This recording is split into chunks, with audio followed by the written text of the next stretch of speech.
नमस्कार दोस्तों, आज हम जिस किताब की समीक्षा करने जा रहे हैं उसका नाम है अल्केमिस्ट। इस कहानी के लेखक हैं पाओलो कोएल्हो। यह सेंटियागो नामक एक युवा गडरिये की कहानी है जिसकी महत्वाकांक्षा होती है कि वह पूरे विश्व का भ्रमण करे। परंतु केवल विश्व भ्रमण ही सेंटियागो का एकमात्र उद्देश्य नहीं होता। उसका प्रारंभिक उद्देश्य कुछ और ही है जो उसे बार बार प्रेरित करता है कि वह उस सुविधाजनक क्षेत्र से बाहर निकले, वह बाहर की दुनिया देखे।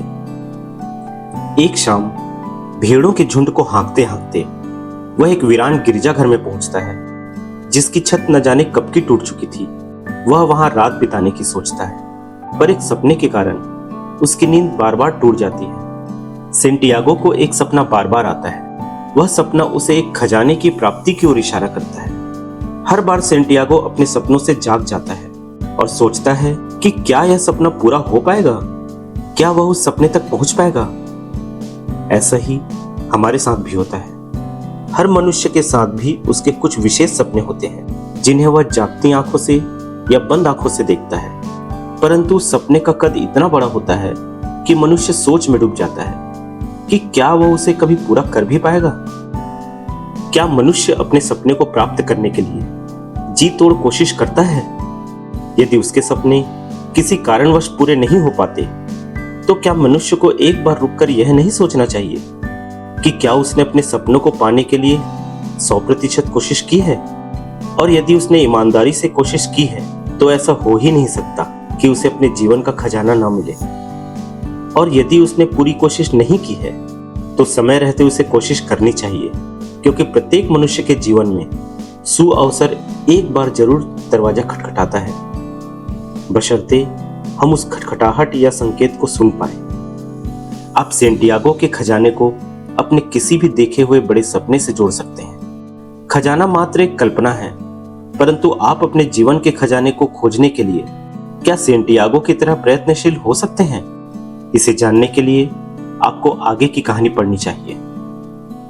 सेंटियागो अपने सपने की सच्चाई जानने के लिए एक जिप्सी अर्थात भविष्य बताने वाली वृद्ध महिला के पास जाता है।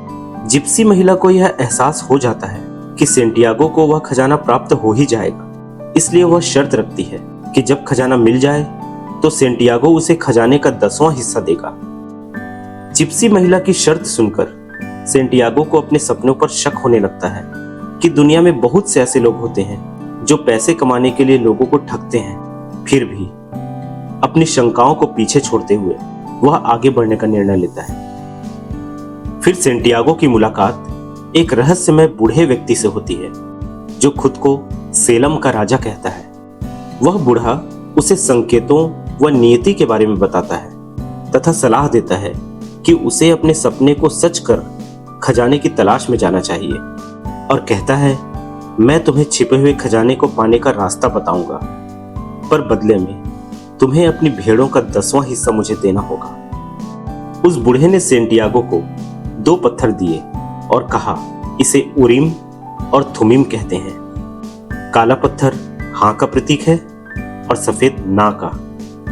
जब भी तुम्हें शगुन और अपशगुन के चिन्हों को समझने में शंका होगी तो ये तुम्हारी मदद करेंगे। और बूढ़े ने सेंटियागो से कहा, जब भी तुम वास्तव में कोई वस्तु पाना चाहते हो तो संपूर्ण सृष्टि उसकी प्राप्ति में मदद के लिए षड्यंत्र रचती है। यह कहकर बूढ़े ने उसे अपनी यात्रा शुरू करने को कहा और सेंटियागो अपनी भेड़ों को बेचकर मिस्र की यात्रा पर निकल जाता है। इस प्रकृति ने हमें बहुत से रत्न दिए हैं जिन पर भरोसा करके हम उन्हें धारण करते हैं। उन्हीं रत्नों में से एक उरीम और थुमीम है, जो उस दौर में यह नियति तय करते थे कि जीवन में शगुन आते हैं, बस हमें उन शगुनों पर भरोसा करना होता है और उन शगुनों को पहचानना होता है। यह किताब वास्तव में हमें अपने भीतर झांकने और अपने अस्तित्व के उद्देश्य पर विचार करने के लिए प्रेरित करती है। सेंटियागो अपनी यात्रा की शुरुआत स्पेन से करता है और अफ्रीका के एक शहर पहुंचता है, लेकिन वहां पहुंचने के बाद उसे धोखा मिलता है। उसका सारा पैसा चोरी हो जाता है। इस कठिन परिस्थिति में भी सेंटियागो हार नहीं मानता और एक क्रिस्टल बेचने वाले व्यापारी के पास काम करने लगता है। और वह अपनी यात्रा को जारी रखने के लिए साधन जुटाने लगता है। जब वह उतना पैसा कमा लेता है कि वह यात्रा शुरू कर सके, फिर उस क्रिस्टल व्यापारी से विदा लेकर अपनी यात्रा पुनः शुरू करता है। सेंटियागो की रेगिस्तान यात्रा में उसके साथ एक ऐसा व्यक्ति भी होता है जो स्वयं कीमियागर अर्थात अल्केमिस्ट बनना चाहता है, और उसे ऐसे ही एक कीमियागर की तलाश होती है जो उसे कीमियागर बनाने में मदद करे।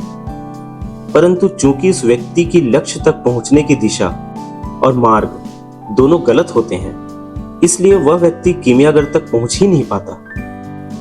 जहां आवश्यकता न होने पर भी सेंटियागो उस तक पहुंच जाता है, और दूसरे को उसकी महती आवश्यकता होने पर भी वह उससे कोसों दूर है। रेगिस्तान की यात्रा के दौरान कारवा अल फयूम नामक एक नकली स्थान में रुकता है, जहां सेंटियागो की मुलाकात एक फातिमा नाम की लड़की से होती है और सेंटियागो को उससे प्यार हो जाता है। फातिमा के साथ वह अपने दिल की गहराइयों को महसूस करता है। फातिमा ने उसे सिखाया कि सच्चा प्रेम वही है जो स्वतंत्रता और समर्थन देता है। जब फातिमा उसे खजाने की प्राप्ति के लिए प्रेरित करती है, तब उसे वास्तव में अपने खजाने की ओर पूरी प्रबलता के साथ आगे बढ़ने की प्रेरणा मिलती है। यह प्रबलता फातिमा के शब्दों की थी या उसके प्रेम की थी, चाहे जो भी हो, परंतु प्रेम में इतनी ताकत होती है कि वह मनुष्य को धरती से आसमान की दूरी नापने के योग्य बना सकती है। सेंटियागो को यह महसूस होता है कि जिस खजाने को वह सपने में देखा करता है, या जिस खजाने की बात जिप्सी महिला और बूढ़े ने कही थी, वह खजाना उसे रेगिस्तान में फातिमा के रूप में मिल चुका है। परंतु जब वह फातिमा से उस खजाने की बात कहता है, तो वह उसे प्रेरित करती है कि यह तुम्हारा पड़ाव नहीं है, तुम्हें उस खजाने की ओर आगे बढ़ना चाहिए। और फातिमा की प्रेरणा से वह अपने सपने की तलाश में आगे निकल चलता है। रेगिस्तान में सेंटियागो की मुलाकात एक व्यक्ति से होती है जो दिखने में, पहनावे में थोड़ा अजीब सा था। जब सेंटियागो उससे मिलता है तो वह उससे एक पल डरता है और दूसरे पल आकर्षित भी होता है। जब उस अजीब से दिखने वाले व्यक्ति को सेंटियागो पर भरोसा हो जाता है, तो वह सेंटियागो से कहता है कि वह अगली शाम उससे मिले। सेंटियागो उससे मिलता है, उसकी बातें सुनता है, उससे प्रभावित होता है और उससे अपनी मन की बात कहता है। जब सेंटियागो उस व्यक्ति की बातों को सुनता है, उसी क्षण उसे महसूस होता है कि उसने किताबी ज्ञान से नहीं, अपने अनुभव के आधार पर एक व्यक्ति को ढूंढ लिया है। हाँ, वह कीमियागर है जिसे हम अल्केमिस्ट कहते हैं। यह वही अल्केमिस्ट है जो दुनिया की किसी भी वस्तु को सोने में बदल सकता है, जिसे हम सामान्य शब्दों में पारस पत्थर कहते हैं। हाँ, यह वही अल्केमिस्ट है जिसे पारस पत्थर कैसे बनाते हैं उसका ज्ञान था, किताबों से नहीं बल्कि अपने जीवन के अनुभवों से। अब सेंटियागो की यात्रा उस कीमियागर के साथ शुरू होती है। जब कीमियागर सेंटियागो की यात्रा में सहयोग करता है, तब सेंटियागो को महसूस होता है कि इतना ज्ञानी मनुष्य यदि उसका सहयोग कर रहा है, तो कहीं ना कहीं उसका देखा हुआ सपना केवल सपना नहीं है, बल्कि उसकी एक खोज है। यात्रा करते हुए इनके मार्ग में इतनी सारी कठिनाइयां आती हैं, जिसे पढ़कर आपको बार बार महसूस होगा कि अब सेंटियागो इस मोड़ पर वापस लौट जाएगा। परंतु सेंटियागो कभी नहीं लौटता, वह निरंतर आगे बढ़ता जाता है। एक स्थिति ऐसी भी आती है जब युद्धग्रस्त क्षेत्र में सेंटियागो और कीमियागर को ऐसी परिस्थितियों का सामना करना पड़ता है जिसमें उनको खुद को साबित करने की चुनौती मिलती है। ऐसी चुनौती जिसे साबित न कर पाने पर उन्हें अपनी जान गंवाना पड़ सकता है।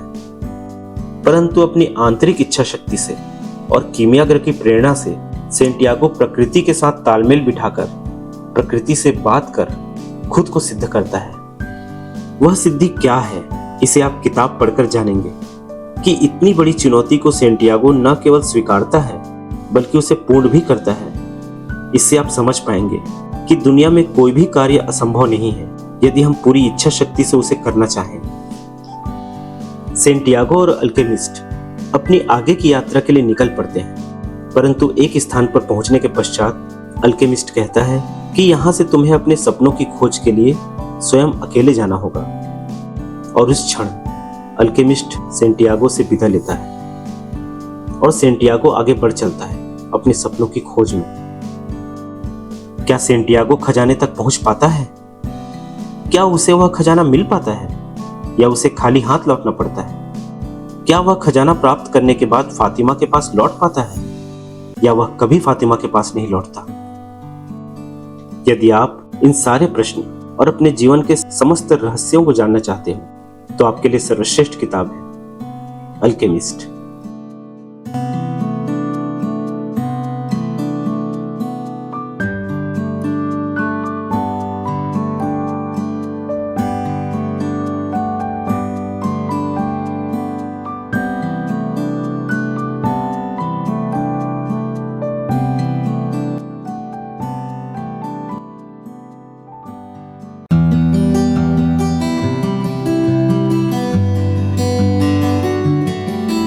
कितना स्पष्ट होता है आगे बढ़ते जाने का मतलब।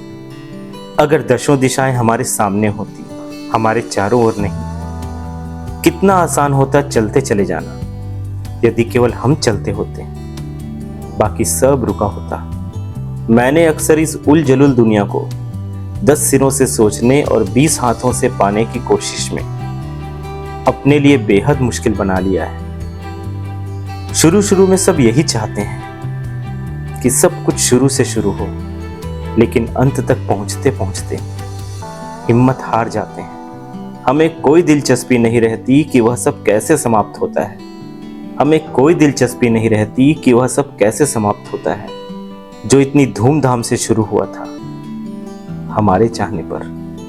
दुर्गम वनों और ऊंचे पर्वतों को जीतते हुए जब तुम अंतिम ऊंचाई को भी जीत लोगे, जब तुम्हें लगेगा कि कोई अंतर नहीं बचा तुम में और उन पत्थरों की कठोरता में जिन्हें तुमने जीता है, जब तुम अपने मस्तक पर बर्फ का पहला तूफान झेलोगे और कांपोगे नहीं, तब तुम पाओगे कि कोई फर्क नहीं सब कुछ जीत लेने में और अंत तक हिम्मत ना हारने